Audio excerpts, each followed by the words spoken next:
This is the reason why I joined online business. By the way, I'm Jeda, originally from the Philippines, now living in Bonneville, Alberta, Canada. 6 years ago, I juggled my time working 3 jobs. So wala akong panahon sa anak ko, wala akong panahon sa pamilya ko. Kaya nung may problemang dumating, sabi ng asawa ko, you need to quit some of your jobs. So paano ako makapag-quit? Paano ka makapag-save? Ako ang klaseng tao na ayoko na mag-rely sa asawa ko. So, kailangan na may pera din ako in case kung anong gusto ko, mabibili ko. Nung nag-scroll ako ng mga advertisement on social media, nakita ko ang negosyo nito. At first, parang hindi ako makapaniwala nang dahil, syempre, social media baka hindi totoo.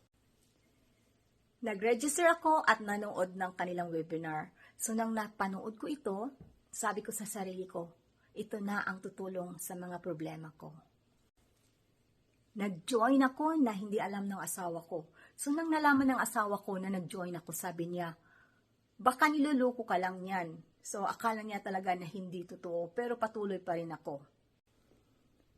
When I started earning, my husband was happy. Sabi niya, totoo pala yan, so he joined the business. So from 3 jobs down to 1 part-time job. So I'm just so happy that I found this online business. Now I have more time with the things that matter most. So I have more time with myself and my family. So to all of you there, busy moms, single moms, 80 moms from all walks of life, all millennial moms, this is for you. Check this out.